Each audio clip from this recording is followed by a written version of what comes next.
I'm super excited to share with you our family's unit study called Love Is, a 4-week family unit study on the history of Valentine's Day and what the Bible tells us about love. So this unit study actually was inspired by our 5-year-old in October. She was asking about Valentine's Day. She wanted to know how many more days, what love songs were. Like, she became obsessed. And so we knew come February, we needed to teach her about Valentine's Day. And of course, we wanted her to know the history, St. Valentine, where did Cupid come from, all those things. But this year is really about foundations for our family. Our church is actually really focused on that this year, and so we're trying to model that in our family, but basically our roots and what we stand upon. And so in our family, that is from the Bible and the truths that the Bible tell us. And so we wanted to create a unit study that not only covered Valentine's Day, but also really dissected 1 Corinthians 13, which is known as the love chapter. So let me go ahead and give you a peek into this study. So this is just a little letter and the credits. This page right here, I would recommend printing out, keeping it in a place where you can see it often, because you will be memorizing this as a family together. All right, so it's broken into 4 weeks, and really you can go at your own pace. You can do, I think for us, we'll do like 2 days a week, and we'll read a couple pages. Each lesson is, or each week is about 6 to 7 pages total. And then there's at least 1 to 2 family projects in each one. But basically what it does is it starts out by giving a history of why the Apostle Paul wrote the book of Corinthians, what he was writing to the church of Corinth and why, and then family discussion questions. And then what it does is it takes different parts of the verse and breaks down each line. So what does it mean when God tells us through the Bible that love is patient? What does godly patience look like? And then you'll demonstrate patience by making rock candy and waiting patiently for it to form.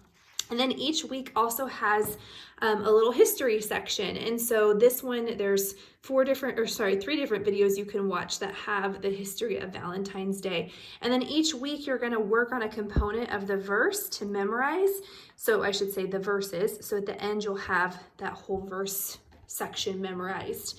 And so there's some stories, but again, it just breaks down. Love is kind.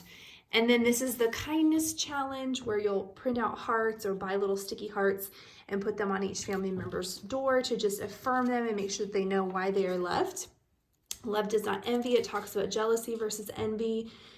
We have a gratitude challenge. Love does not boast. What does it mean to boast? Then we have the history of Cupid, and then memory work. Love is not proud. Love does not dishonor others. We talk about balcony people and basement people. Love keeps no record of wrongs. Then Valentine candy traditions, the history of the Necco company. This is such a fun video to learn the history of conversation hearts. And then we continue to memorize the rest of the verse. There's table topics. Love always protects, an art project. A story about trusting and how that relates to love. Having a candlelit dinner. So I think this is actually week 3, but we'll probably do ours right around Valentine's Day. So again, you can change it up if you want to. And then the difference between faith and hope and how they come together in our faith that we have. Love also perseveres. This is one of my favorite things that we added in. We're going to actually have our kids interview a couple that has been married for 20 years or longer. So we'll probably invite a couple over to dinner, and then our kids will go through and ask them these questions, and then we'll discuss what we learned from that. And then love never fails. And so at the end, there's also YouTube and streaming extras. There's some fun videos for littles, and then also kind of a master list of good Valentine movies if you wanted to have a Valentine movie night. I also have book resources that kind of go with the theme of love, and then other resources that we have as well. A Pinterest board, if any of you are Pinterest mamas. So yeah, so that is it. So we're super excited about this, and by the end, your family will have that verse memorized, and we're looking forward to doing this as a family as well. If you have any questions, just shoot me a message.